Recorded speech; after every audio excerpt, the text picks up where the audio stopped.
Greetings, friends. This is Pastor Craig Johnson from Christ Lutheran Church in Aurora with a midweek message for the people of Christ Lutheran Church and anybody else who's interested. I'm a day late this week. Ended up having a kind of an interesting day yesterday, making sure that some masks that were handed off to me got where they needed to go, and I kind of lost a little bit of my time in the afternoon, so you're getting a Wednesday message on Thursday. I hope you'll forgive me for the lateness. A little bit about the story about the Mass was kind of interesting and fun. Last Thursday, was talking to my friend via video chat, Heather Riggs, who's pastor up in Oak Grove, saying, one of the words we've been getting from our folks at both Jubilee Pantry and at the North Marion Food Box site was that a lot of our families that were receiving these things were also looking for masks. They did not have any extra money and didn't have access to them. And some of them were working in nurseries or other places, and they needed some for their work and also for when they went out shopping, because masks have now become kind of mandatory for just about everybody, right? So I mentioned it kind of offhandedly a week ago, Thursday, to my friend Heather, and by the next day she had called me back and said I made a connection with a Methodist church downtown Portland who's been making masks and looking for a place for them to go, so I will get them to you. And so that kind of got me thinking, and I'd heard that St. Francis Episcopal Church in Wilsonville was making them too and selling some of them as a fundraiser for the Canby Center. So decided, well, I'll go on their website and see if they have any available. And I left a message on their website, and within a couple hours, I had a message back from a woman named Carol and says, we'll get on it and we'll have some for you next week. By the next morning, I got a message back saying, forget that, I've got 20 for you right now.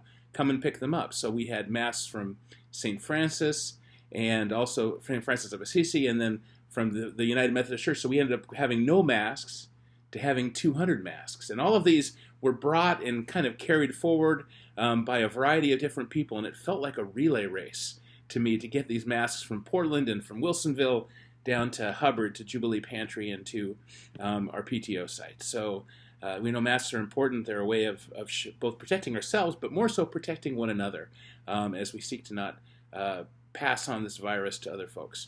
So when I was thinking about that, I kept kind of thinking this idea of like a holy relay race that kind of went on with these. I don't know if you know the history of the Iditarod, but the Iditarod was is a sled dog race in Alaska that was basically a race to get medicine for an epidemic in Nome, Alaska, which is way on the western, kind of central western part of the state of Alaska, to get medicine to people who were suffering from an epidemic.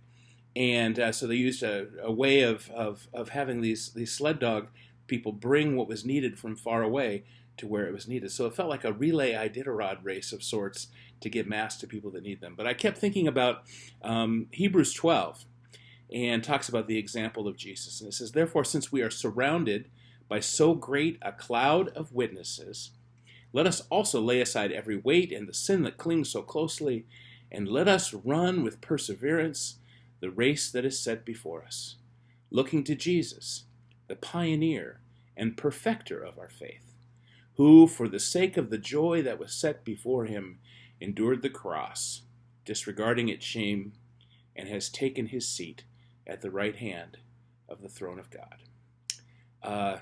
The relay race, the handing of the batons, the mass from one person to another, the way of letting that be a way of showing love for our neighbor in that race that is set before us. But maybe the language of the race that is set before us and looking to Jesus in the midst of that is really applicable to these times of COVID-19 as well. We are beginning a race. The difficulty is we don't know how long it's going to be. We know it's probably longer than we want it to be, which is any time I've ever gone jogging, it's always longer than I want it to be. But to get to the place that we seek to finish, where it's safe, it's going to be a long race. And in the midst of our running, sometimes it's farther than we can go. We need to hand batons off to one another. Those things that we want to begin and can't finish by ourselves, we need to find partners in the body of Christ to make that work, collaborations, and working together to be able to hand off those ways of serving our neighbor.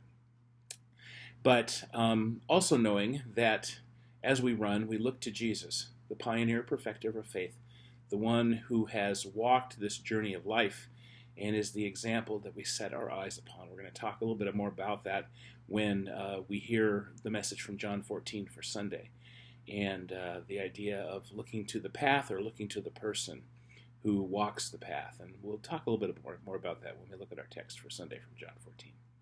A few announcements I want to share with you for this week. First of all, we did have a passing this week, yesterday actually. Richard Garrick passed away yesterday morning early from cancer. Richard and Sharon transferred into our congregation as members in December, coming from St. Paul of Damascus Lutheran. And Richard's been sick. He was one of the first to wear a mask when he would come to worship, referring to himself as the masked man, and did so to protect himself while he was undergoing chemotherapy for his nasal melanoma. But he went to be in the hands of God yesterday morning, and we say, "Rest eternal, grant him, O Lord, and may light perpetual shine upon him." And we ask for prayers for his wife Sharon and for their family as they grieve his passing, but also find joy and strength in the confident promises that Richard received in his baptism. Some other news, and this is kind of good, I think. Evelyn Carlson, who came down with COVID-19, who's 98 years old, is looking a little bit better each and every day. Got a picture today sent to me from her daughter Lonnie, picture outside the window of her, and Evelyn looks more and more like herself. So please continue to keep Evelyn in your prayers, and for all people who work in memory care places like Countryside Living, where Evelyn is a resident, and so is Ann Musgrove, our friend. So we continue to ask for prayers for keeping them safe. And for all people who are finding inconveniences and difficulties and separations during this time, we just pray for one another and for strength from God as we seek to finish the race that has been set before us. So God bless you this week. I hope that that communion last week by worship was something that was accessible and able to do. We'll do it again later in this month. And our plan for right now, and we'll send out more information next week, is to try our first virtual coffee hour, May 17th. We'll send out a Zoom invitation to those of you who are able, and it'll give you some time if you need to get some technological advice from children or grandchildren to help you set up for that. We're looking forward to May 17th, and an invite link will go out for that next week. So for right now, God bless you and keep you well in this time as we seek to run with perseverance the race that has been set before us. God bless you and keep you.